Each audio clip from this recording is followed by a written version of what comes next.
Guys, magbablog-vlog na naman tayo. Ito pangalawang vlog po natin. Ito, galing na po tayo sa dentist.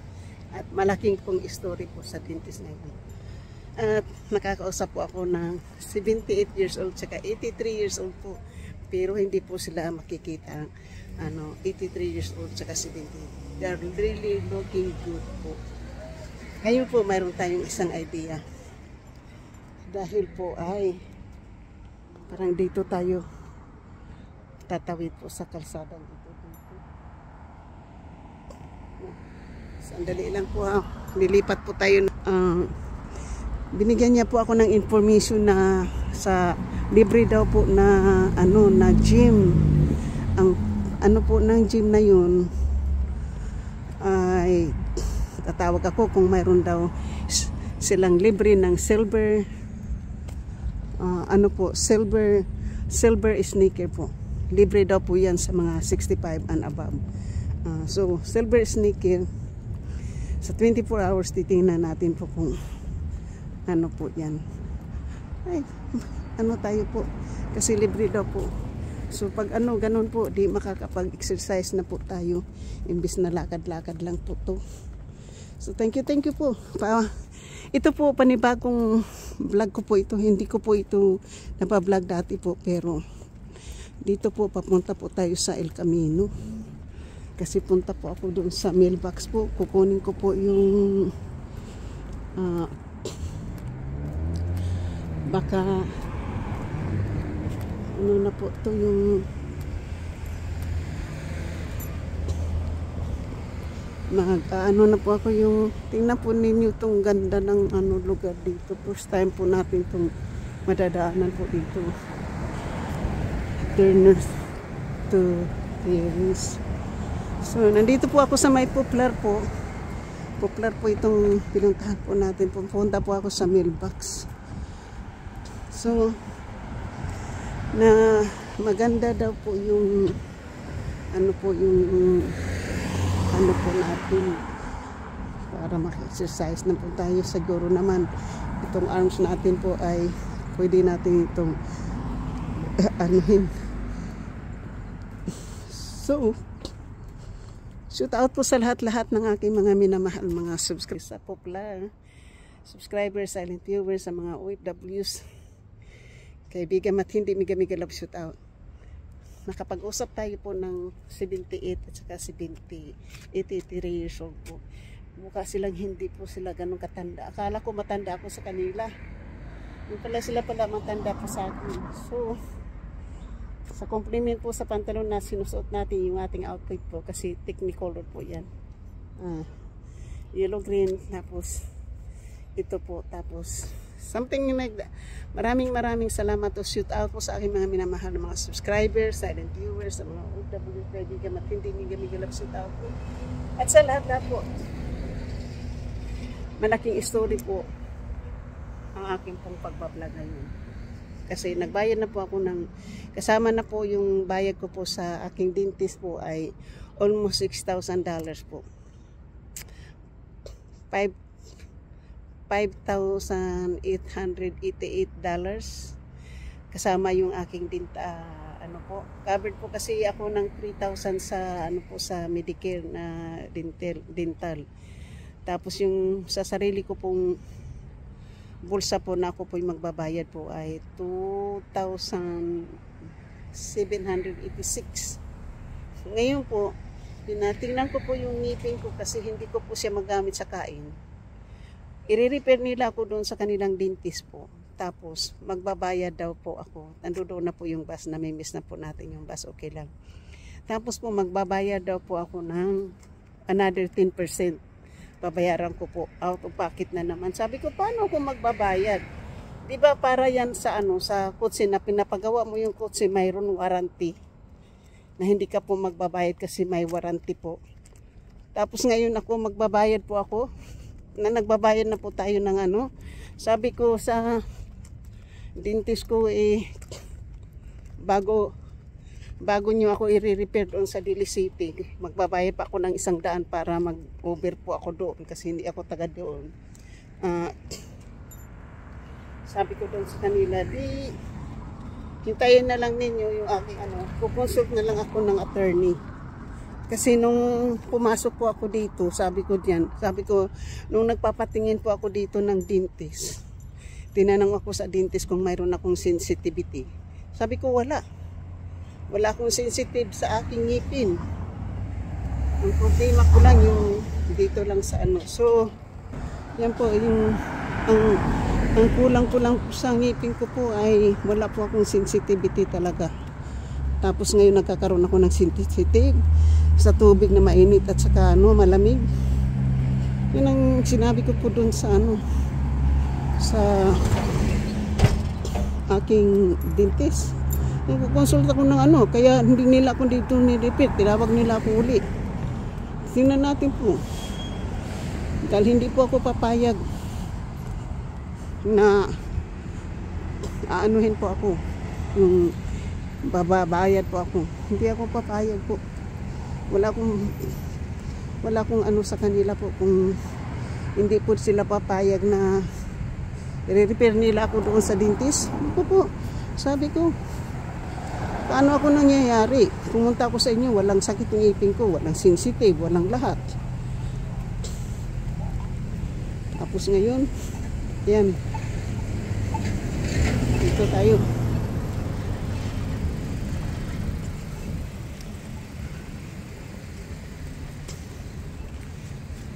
Umalis na kasi po yung bus eh.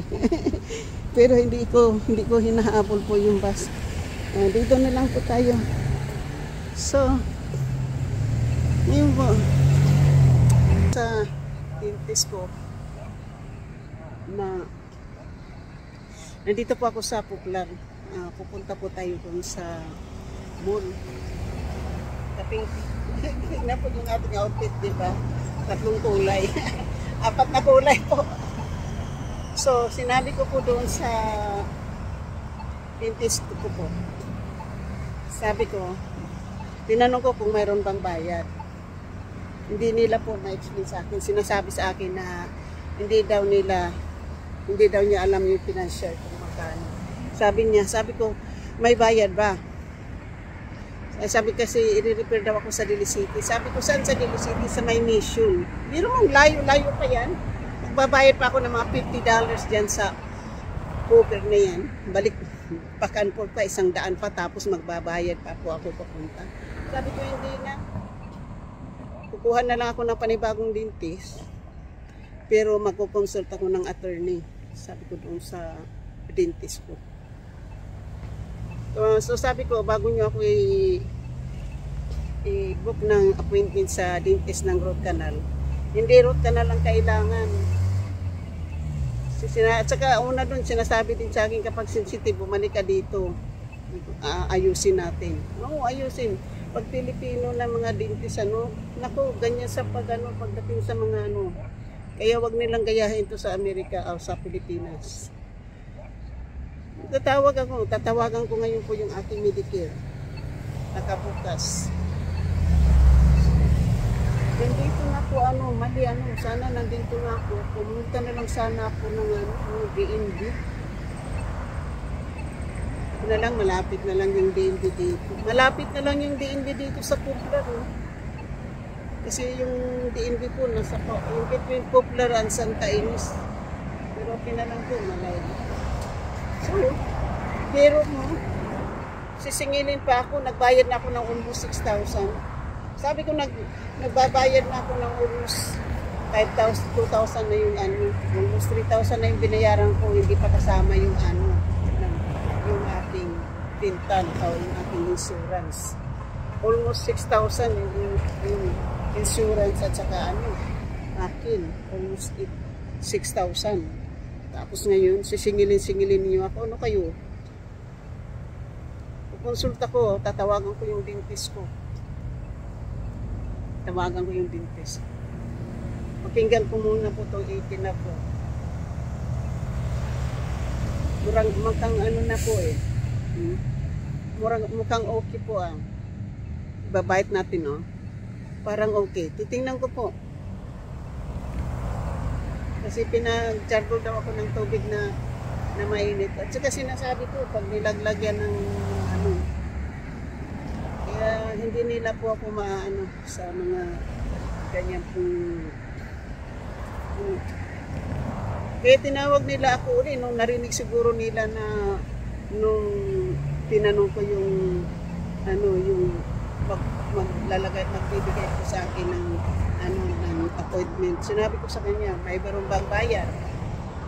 Mayroon bang bayad? Kasi kung may bayad, hindi na po ako magpapa-book ng ano appointment.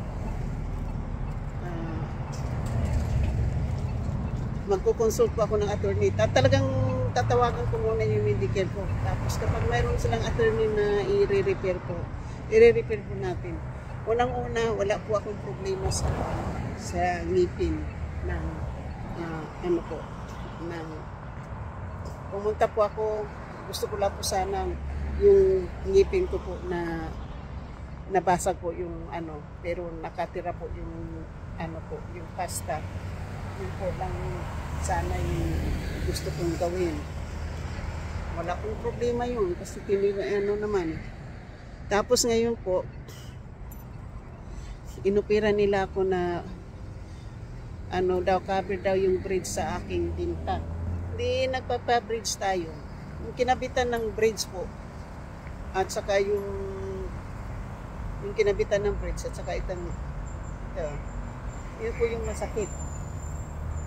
So ngayon, sisingilin ako ng 10% ulit. Mga $300 daw. Ano ba? Sinuswerte? Kaya sinasabi ko sa kanila, di ba pag nagpapagawa kayo ng ano, kotse, may warranty na 1 buwan yan, 30 days. 30 days ngayon. Umanta ko dito, August 5th. Wala pang 2 hinintay ko. Bumalik ako dito sa inyo. Tapos ngayon, sisingilin niyo ako. Ito, hindi ko kasalanan. Sabi ko doon sa dentist ko. Hindi ko kasalanan na magiging ganito. Dati nakakakain ako ng maayos sa ngipin ko. Hindi ko ako nagkakaroon ng problema. Matusok man sa yung gums ko dito sa mga chips. At least wala po akong sensitivity. Ngayon, iinom ka ng tubig na mainit. Sensitive. Inom ka ng malamig na tubig. Sensitive. Tapos sabihin nyo sa akin, root canal. Root canal na naman, root canal. Nilinis na yan, di root canal na. Hindi na ako papayag po. Kung talagang ganyan po yung ano, yung mga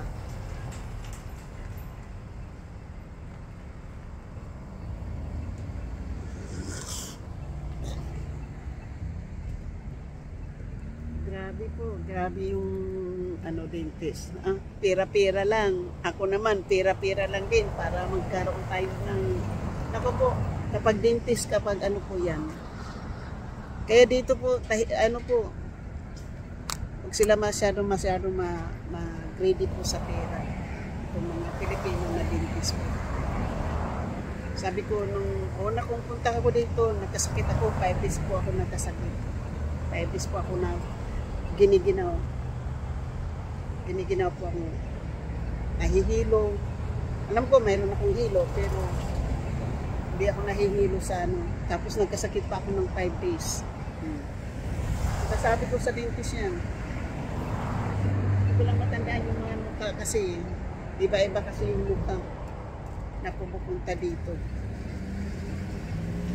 Hindi nila alam sino yung dentist. Pero kapag hinahalungkat na po yan, malalaman niya kung sino yung dentist na gumawa. Kasi doon yung magbabayad ang ano, yung medical. Medical ko yung magbabayad eh. Kaya, sabi ko, tatawagan ko muna yung aking Medicare. Hindi, natakot sila. Pagdating pag ano kasi po, abuti na yung iprangka muna po sa kanila. Tatawag po kayo mag-consult po kayo ng dentist kapag ganyan na hindi po masusolve dyan sa usapan na yan. Hindi masusolve po yan sa mga ano sa dentist. Mga ano po yan. Kasi ganda-ganda. Alam siguro yung napapansin ako na pumapayat. Kasi unang-una yun ang inaano ko po, hindi po tayo makakain dito. Dito naman, hindi ko siya ginagamit kasi basag po yung ano. Pagkatuon ko na to sa Pilipinas, palagyan ng ano, filling, yung ano dito, yung crown. Palagyan natin ng crown po dito.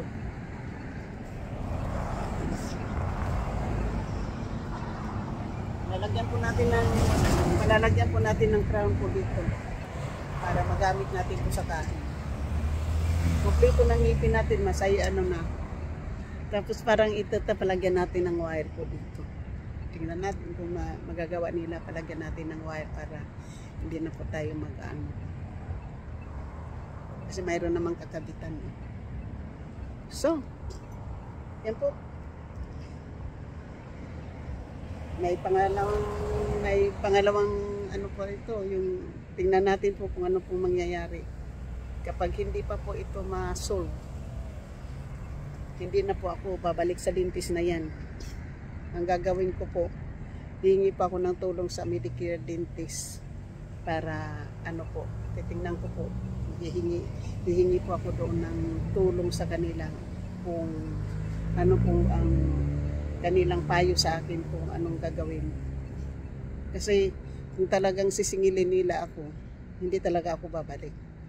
Pero kung bigyan nila ako ng free na treatment, yun, babalik ako. Pero pag hindi, lawyer po yung aking ano, hahanap po tayo ng lawyer. Recommended by Medicare po. Kasi, ano na po yan, senior citizen po tayo. So, ito na po. Nandito po tayo sa El Camino. So, ito po yung El Camino. Ngayon, nandito po tayo sa may Poplar. Ang sunod po ng Poplar na yan ay Burlingame po. Ano po? Burlingame. Eward Burlingame po yan. Nandyan po, Burlingame po yun. Hindi pa po tayo nakapag-vlog po dyan kasi hindi pa po tayo nakaabot po dyan. Dito lang po tayo. Pero tingnan po nyo yung mga polo ng kahat po dito. So, yan lang po ang masasabi ko po sa inyo ha. Yun ang ano ko po sa dentist. Kaya nung inano nila ako, sabi niya nagpa-vlog pa ako. Sabi ko nagba-vlog ako kasi meron tayong tripod. So ngayon po, yan lang po, update na lang po tayo sa situation ng ngipin ko na to. Kasi sinabi ko sa kanila, uwi ako ng Pilipinas. Alam ko hindi ito gagalawin ng mga dentist sa Pilipinas. Kapag ano po, kapag ano ko po ito kasi hindi naman po ako hindi po ito ano yung hindi po sila yung gumawa. Kaya yung ipapagawa ko na lang doon yung itong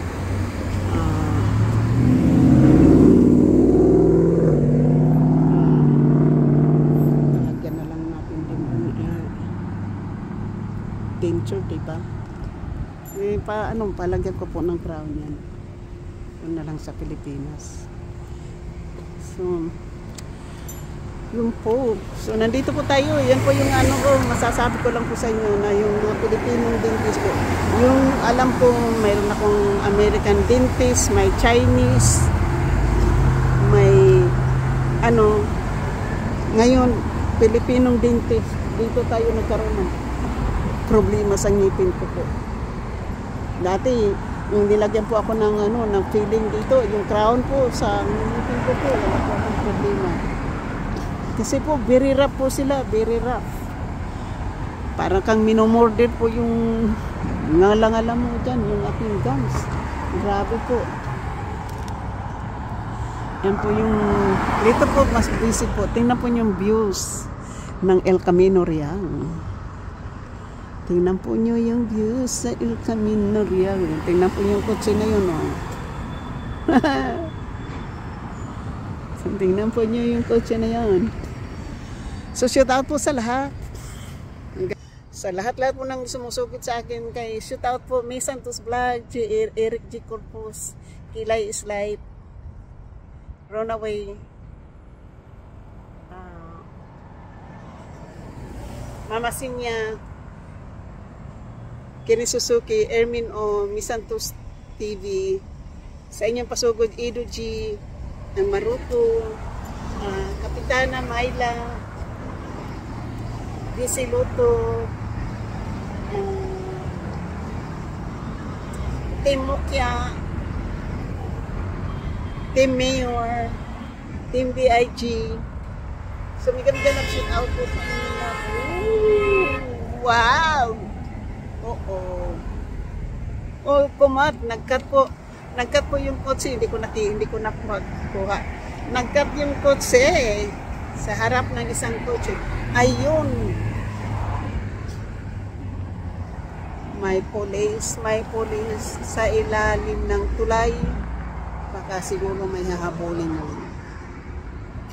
So, thank you po. So, ito na po yung sabi ko na nga sa'yo, pinfall appointment di ba? Hindi po ginalaw yung ngipin ko. Pumunta lang po ako doon. Ginawasan po. So, tingnan natin kung makakain ng buto. Kasi, parang na po yung, sabi ko sa kanila, hindi problema yung root canal, hindi problema yung yung problema, parang mayroong hangin na pumapasok na kapag ginunguyam ng paganyan, para pang umapak, sabi ko, umapak ka sa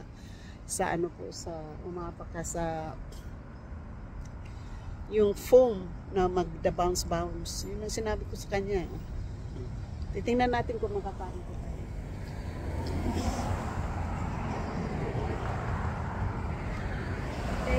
Thank you.